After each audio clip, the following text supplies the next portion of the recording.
Alto Subarko. Alto Subarko. Apturi savu laivu.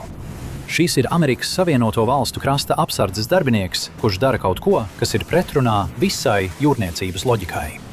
Viņš lec no ātri braucošas vajāšanas laivas pāri atklātam ūdenim, lai tieši piezemētos uz slidenā kustīga zemūdenes korpusa. Viņam ir tieši 60 sekundes, lai atvērtu lūku, pirms vīri iekšpusē pavelk iekšējos vārstus un apzināti nogremdē vairāku miljonu dolāru kravu okeāna dzelmē. Bet šis asa sižeta filmas triks pat nav trakākā daļa visā operācijā. Tas ir par to, kā šis prastais, karteļa būvētais zemūdens kuģis spēja apiet visattīstītāko jūras novērošanas sistēmu uz planētas. Lai vispār nokļūtu šeit, kaut kur klusā okeāna austrumu daļā, simtiem jūdžu no sauszemes, kuģis slīd cauri okeāna viļņiem. Tā ir narkozemmūdene. Šīs 40 pēdu, jeb 12 metru garās stikla šķiedras caurules iekšpusē atrodas 17,000 mārciņu, jeb 7,700 kg kokaīna, kura vērtība ir gandrīz ceturdaļa miljarda dolāru. Bēdīgi slaveni ar to, ka tos ir ārkārtīgi grūti pamanīt. Šos grūti izsakojamos kuģus karteļi izmanto, lai pārvadātu narkotikas lielos attālumos, un lielākā daļa no tiem sasniedz galamērķi, nekad netiekot atklāti. Taču šis ir iekļuvis nepareizajos ūdeņos, kuru apsargā Amerikas Savienoto Valstu krasta apsardze, un tagad tas tiek izsakots. Šādu zemūdeņu notvēršana varētu šķist vienkārša pārtveršana, taču to atrašana vispirms ir īsts matemātisks murgs. Amerikas Savienoto Valstu militārie spēki izmanto nepārspējamu izsakošanas tīklu, izmantojot radaru, kas paredzēts virsskaņas raķešu izsakošanai, un satelītus, kas spēj nolasīt automašīnas numura zīmi no kosmosa. Tomēr kaut kādā veidā džungļu kontrabandas sindikāts, izmantojot lētu stiklu šķiedru un dīzeļdzinējus, spēja to pilnībā apiet. Šos kuģus ir grūti notvērt, tāpēc krasta apsardzes darbinieki tiem dod iesaukas, piemēram, lielkājis vai baltais valis, jo ir ļoti reti tos patiešām ieraudzīt savvaļā.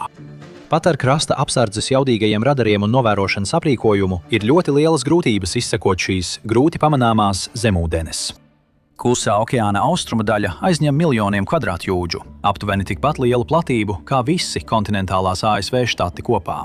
Mēģināt nodrošināt tik plašu teritoriju ir tas pats, kas dažiem policijas auto mēģināt patrulēt visu valsti. Ar tik lielu ūdens platību, ko pārraudzīt, kontrabandistiem ir viegli nepamanīt izslīdēt cauri.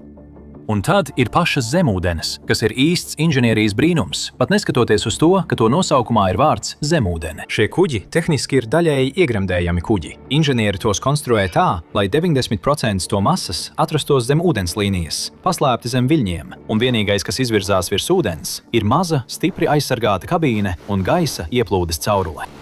Zem ūdeņu augšpuses parasti ir nokrāsotas zilā vai pelēkā krāsā, lai saplūstu ar apkārtējiem okeāna viļņiem. Atrast vienu ir kā atrast adatu siena kaudzē. To zema profila dizains un stikla šķiedras konstrukcija nodrošina minimālu radara atspoguļojumu, tāpēc militārie datori tos bieži sajauc ar klejojošiem viļņiem. Turklāt narkotiku zemūdens pārvietojas lēni pa ūdeni, un daudzas no tām knapi sasniedz maksimālo ātrumu 10 mezgli, jeb 11,5 jūdzes stundā, jeb 18,5 km stundā. Lai gan tas nozīmē, ka līdz galamērķim ir jāpavada vairākas dienas, tas arī nozīmē, ka tās pārvietojas klusi. Jūs varat patrulēt atklātā jūrā visu savu karjeru, nekad neredzot nevienu ēnu, kas paslīd garām jūsu korpusam.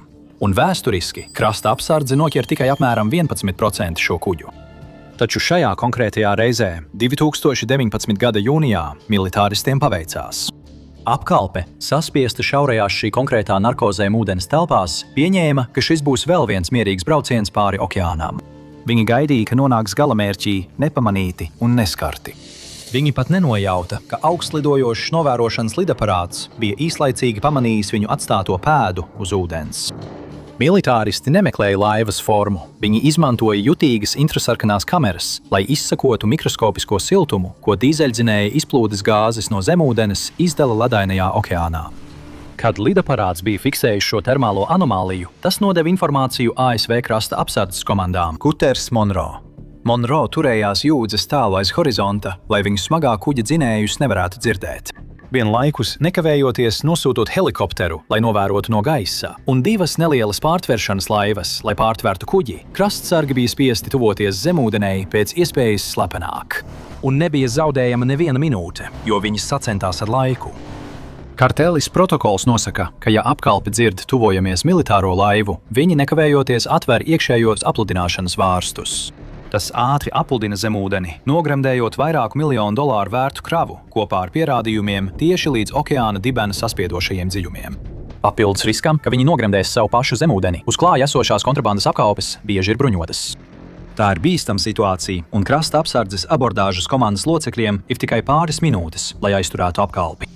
Kad abordāžas laivas pēkšņi parādās no nekurienes un tuvojas zemūdenei, viens no bruņotajiem krasta apsardzes virsniekiem sauc spāņu valodā: Alto Subaco, apstājiet savu laivu! Tā neapstājas, un tagad krasta apsardzei nav citas izvēles, kā mēģināt drosmīgu abordāžas manevru. Bruņoti ar pistoliem un nakts redzamības brillēm, kuras viņi zina, ka būs nepieciešams, lai redzētu. Zem ūdens vāji apgaismotajā korpusā 3 krasta apsardzes vīri nokāpj no savas laivas sāniem un tieši uzlec uz kustīgās narkozemūdenes slapjā korpusa. Viens no uzkāpējiem steidzas pie lūkas, dauza to ar dūri un pavēl apkalpei iznākt ārā. Taktiskā uzbrukuma pārsteigums atstāja apkalpi paralizētu. Saprotot, ka viņiem vairs nav iespēju, kontrabandisti atver lūku un paceļ rokas gaisā. Viņiem nebija laika reaģēt, un viņi labāk izvēlējās izglābties, nevis riskēt nogrimt kopā ar savu kuģi. Operācija bija paraugveida panākums. Tika konfiscētas 17,000 mārciņu, jeb 7,700 kg narkotiku. 5 apkalpes locekļi tika aizturēti. Un militāristi bija izvilkuši $250 miljardu tieši no karteļa kabatām. Varas iestādes pieņēma, ka viņi beidzot ir pārtraukuši klusā okeāna piegādes līnijas. Viņi ticēja, ka ir uzvarējuši. Bet šī izšķirošā militārā uzvara nebeidza konfliktu. Tā vienkārši iesprostīja karteļus stūrī, piespiežot viņus skatīties uz slēgto kluso okeānu un izgudrot inženiertehnisku risinājumu. Tik neprātīgu, ka varas iestādes to nekad neparedzēja. Ja karteļi nevarēja virzīt savas zemūdens uz ziemeļiem, cauri slēgtajam bloķētajam Amerikas jūras spēku tīklam, viņiem nāktos pagriezties uz austrumiem. Viņiem nāktos šķērsot Atlantijas okeānu.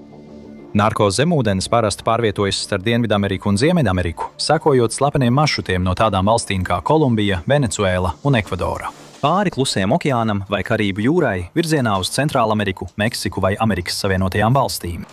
Lai veiktu vairākas nedēļas ilgo transatlantisko ceļojumu, zemūdens apkalpei būtu jāpārvar 3500 jūdžu, jeb 5600 km pa neparedzamu okeānu, izvairoties no smagiem komerciālajiem kravas kuģiem un cīnoties ar dziļjūras vētrām, visu laiku iesprostotiem šaurā, pašu būvētā caurulē.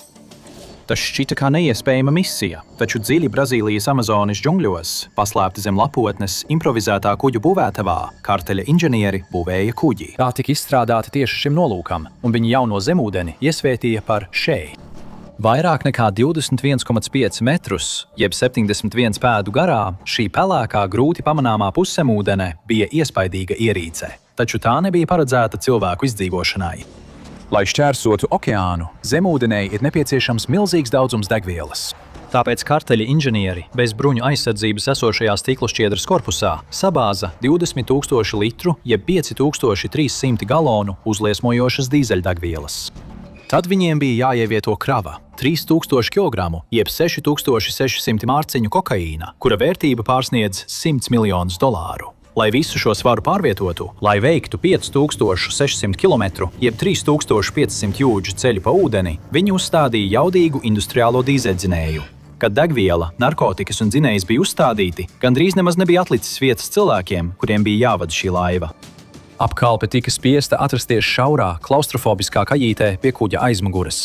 Tur bija tik daudz vietas, lai viens cilvēks varētu sēdēt pie stūres vadības, kamēr 2 citi varēja gulēt uz grīdas. Tur nebija ne toalets, ne gultu, un bija tikai viena gaisa ventilācijas atvere tieši virs galvas, lai viņi nenosmaktu. Viņi bija iesprostoti noslēgtā, tumšā zārkā, sēžot tikai dažus centimetrus no rūcoša, neizolēta dīzeļdzinēja, kas patērēja skābekli un izlaida toksiskas izplūdes gāzes tieši viņu kabīnē.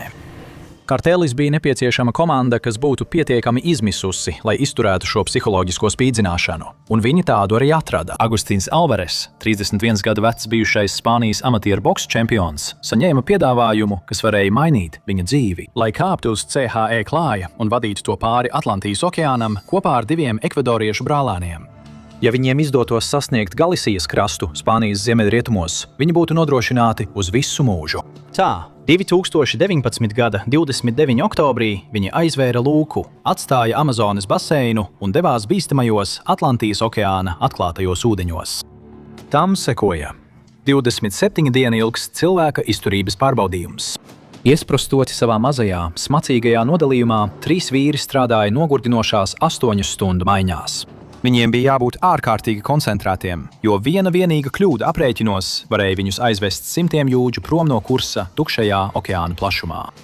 Lai izdzīvotu, viņiem bija tikai pudelēs pildīts ūdens, augsti rīsi, sardīnes un enerģijas batoniņi, bez jebkādām sanitārajām ērtībām uz klāja. Viņiem vajadzēja izmantot plastmasas maisiņus, kad bija jāapmeklē tualete, atstājot šos maisiņus sakrautus karstajā kajītē. Dienu pēc dienas vīrieši cieta no nepārtrauktās kurlinošās dzinēja rūkoņas, iesprostot tumsā kopā ar pretīgo neapstrādātas dīzeļdegvielas, pūstošas pārtikas un cilvēku izkārnījumu smaku. Un tad laika apstākļi mainījās. Apmēram mēnesi ilgajā ceļojumā šeit tika skarta 3 atsevišķās nežēlīgās okeāna vētrās. Viņi bija ieslēgti tumšā stikla šķiedras kastē, smacot no izplūdes gāzēm, kamēr tūkstošiem tonu trakojoša okeāna ūdens mētāja viņu kuģi. Viņi nevarēja iznākt uz virsmas un nevarēja izsaukt palīdzību. Neskatoties uz visu šo, viņiem izdevās pārvarēt 3500 jūdžu, jeb 5600 km garo ceļu, nonākot pie Spānijas klinšainajiem krastiem. Viņu plāns bija gaidīt netālu no krasta, sazināties ar dažām vietējām karteļa zvejas laivām, izkraut kokaīnu un pēc tam atvērt grimšanas vārstus, lai nogremdētu kuģi jūras dzelmē. Taču Atlantijas okeānam viņiem bija sagatavots vēl viens pēdējais slasts. Ūdeņi pie Spānijas krastiem bija tik nemierīgi, ka mazās zvejas laivas nevarēja droši pietuvoties zemūdenei, lai pārvietotu narkotikas. Degvielas krājumi bija kritiski zemi, un iespēja vairs nebija, tāpēc Alvares izmisīgi piezvanīja dažiem saviem bērnības draugiem uz krasta, lūdzot viņus izbraukt un palīdzēt nogādāt kokaīnu krastā. Tā bija liktenīga kļūda, jo Alvares un viņa komanda cieta tumsā, bet daudz valstu izlūkošanas tīkls jau bija izsekojis anomālijas šajā reģionā. Tiesību sargājošās iestādes no Amerikas Savienotajām valstīm, apvienotās karalistes, Spānijas un Portugāles bija gaidījušas, kad viņi izdarīs kādu soli. Kad komanda beidzot saprata, ka policija tuvojas, viņi atvēra grimšanas vārstus nogremdētu kuģi un metās ladainajā ūdenī, lai peldētu uz klinšaino krastu. Abi ekvadorieši tika arestēti gandrīz uzreiz. Izsmelts un salauzts pēc ceļojuma, Alvares tomēr spēja nokļūt krastā un 5 dienas slēpās pamestā mājā, pirms varas iestādes viņu atradā. Visiem 3 vīriešiem tika piespriests 11 gadu cietumsods. Un varas iestādes pacēla nogrimušo zemūdeni no okeāna dibena, atgūstot visu kokaīnu. Taču karteļi uzmanīgi vēroja, un šī neveiksmīgā transatlantiskā misija viņiem kaut ko iemācīja. Zemūdenes inženiertehniskais risinājums nebija izgāzies. Stikla šķiedras korpuss turējās kopā, dzinējs izturēja 3500 jūdzes, un maskētais dizains ļāva izvairīties no apklāšanas gandrīz mēnesi. Vienīgais, kas pievīla karteli, bija cilvēku, kas vadīja zemūdeni, fiziskās un garīgās spēju robežas. Cilvēki nogurst, cilvēki veic izmisīgus telefona zvanus, un noguruši cilvēki pieļauj katastrofālas darbības kļūdas. Tāpēc karteles inženieri paskatījās uz miljoniem dolāru zaudējumiem un uzdeva sev ļoti vienkāršu jautājumu. Kas notiktu, ja viņi pilnībā izņemtu cilvēkus no šī procesa? Izslēdzot cilvēka faktoru, kartelis varētu atrisināt visas operacionālās ievainojamības, ar kurām viņi saskārās. Cilvēku apkalpei ir nepieciešama pārtika, ūdens un elpojams gaiss. Viņi pieprasa klaustrofobisku kabīni, kas aizņem vērtīgu vietu korpusa iekšpusē. Viņiem ir vajadzīgas dzīvi izmainošas summas, lai riskētu ar savu dzīvību, bet pats sliktākais – cilvēku apkalpe ir izlūkošanas risks. Ja kontrabandists tiek pieķerts un viņu nopratina starptautisko iestāžu pārstāvji, vienmēr pastāv iespēja. Viņi salūzīs zem spiediena un atklās karteļa bosu vārdus, lai panāktu vienošanos par vainas atzīšanu. Mašīnai nav jāelpo, mašīna neprasa algu, mašīnu nevar nopratināt. Tā vietā, lai maksātu izmisušiem vīriešiem par toksiska ceļojuma pāri okeānam izturēšanu, karteļa sindikāti nolīga tehnoloģiju ekspertus un jūras inženierus, lai uzbūvētu bezapkalpes puszemūdeni. Viņi pilnībā noņēma apkalpes kabīni. Bez cilvēku apkalpes svara un viņu izdzīvošanas krājumiem zemūdens profils varēja tikt izstrādāts tā, lai tā atrastos vēl zemāk ūdenī. Tas likvidēja jau tā mikroskopisko radara atspulgu un atbrīvoja vērtīgu vietu degvielai un kravai.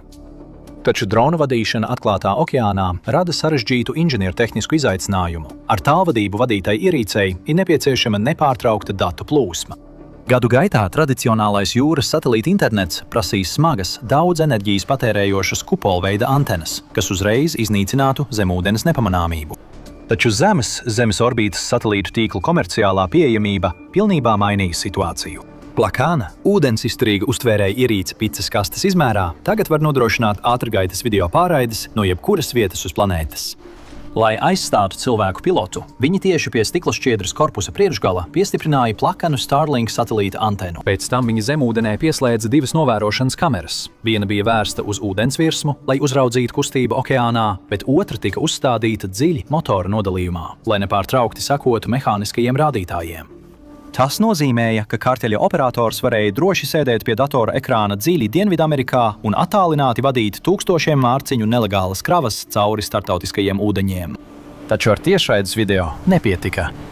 Ja spēcīgs okeāna vilnis pāršalca pāri priekšgalam un uz brīdi iegremdēja antenu, karteļa operators zaudēja savienojumu. Tāpēc inženieri integrēja autonomas navigācijas programmatūru. Ja Starlink signāls pazustu, vadību pārņemtu iebūvētais dators, izmantojot iepriekš ieprogrammētus GPS ceļapunktus, lai kuģis saglabātu precīzu trajektoriju, līdz tas uzbrauc nākamajam vilnim un atjauno augšupsaisti. Un uzkāpšana uz neapkalpota kuģa rada pilnīgi jaunu taktisko problēmu militārajiem spēkiem, kas tos medī. Tagad, ja kāds karteļa operators sēžot džungļos savā tiešraides attēlā ierauga militāro patruļkuģi, viņam nav jākrīt panikā. Viņi var vienkārši nospiest taustiņu, lai aktivizētu digitālo pašnogremdēšanas protokolu, apludinot korpusu, pirms jūras spēki vispār pieskaras kuģim. Tas bija milzīgs tehnoloģisks lēciens karteļiem, un 2025. gada jūlijā militāristi pirmo reizi ieraudzīja šo jauno realitāti. Skenējot Karību jūras ūdeņus, Kolumbijas jūras spēki pamanīja zema profila pelēku kuģi, kas šķēla okeānu. Pieņemot, ka tas ir parasts narkozemūdene, patruļkuģi un lidmašīnas fiksēja koordinātas. Aborda komandas devās klāt ar mazām laivām, izvelkot ieročus un veicot tās pašas taktiskās manevrus, ko pirms gadiem izmantoja ASV krasta apsardze. Viņi pietuvojās korpusam, gaidot, ka atradīs izmisušu cilvēku apkalpi, kas gatava atvērt grimšanas vārstus, bet, kad bruņotie jūrnieki beidzot atvēra lūku, viņi sastinga. Iekšā nebija neviena, nebija kontrabandistu, nebija gaisa ventilācijas un nebija apkalpes plastmasas maisiņu. Tur bija tikai Starlink modems, vādu muģeklis un tukša kravas telpa, kas bija paredzēta 3300 mārciņu jeb 1500 kg kokaīna pārvadāšanai. Izmeklējot šo notveršanu, militārā izlūkošana saprata, ka tā nebija neveiksmīga narkotiku pārvadāšana, bet gan beta tests pilnīgi jaunai kontrabandas stratēģijai. Gulfa klans, lielākā narkotiku kontrabandas grupa Kolumbijā, veica sausā režīma izmēģinājumu ar autonomu dronu. Kontrabandisti pārbaudīja drona spēju izvairīties atklātā jūrā, pirms riskēt ar īstu kravu. Jūras spēki sagrāba šo kuģi, atzīmējot pirmo reizi, kad autonomais narkodrons tika notverts Dienvidamerikas ūdeņos, taču tas noteikti nebūs pēdējais gadījums. Tas sākotnējais 2019. gada krasta apsardzes trieciens nebeidza konfliktu. Tas piespieda kontrabandas operāciju pārtapt attālināti vadītā jūras flotē. Starptautiskās varas iestādes vairs nemedīja izmisušus kontrabandistus stikla šķiedras caurulēs. Viņi cīnās asimetriskā jūras dronu karā pret ļoti labi finansētu sindikātu. Izņemot dārgo cilvēka faktoru no vienādojuma, karteļi būtiski mainīja kontrabandas ekonomiku. Ja viņi sāks masveidā ražot šos lētos, neapkalpotos kuģus, viņi varētu pārslogot likumsargus ar spieta taktiku. Viņi varētu palaist 10 autonomas zemūdens vienlaikus, zinot, ka pat ja militārie spēki pārtvers 3 no tām, pārējās 7 izlauzīsies cauri tīklam. Un tā ir tehnoloģiska bruņošanās sacensība, kas atspoguļo mūsdienu kara darbību. Ja karteļa pārstāvji var ieprogrammēt neapkalpotu kuģi narkotiku piegādēji, tad valsts militārie spēki var ieprogrammēt tieši to pašu kuģi sprāgtvielu nogādāšanai. Ukraina ir izveidojusi pasaules līmeņa dronu armiju, nosūtot neapkalpotus kamikadzes jūras dronus, lai iznīcinātu Krievijas objektus, tostarp karakuģus un naftas platformas. Ko jūs varat redzēt darbībā tieši šeit, nākamajā video. Paldies, ka skatījāties, un tiksimies nākamajā kaujas laukā!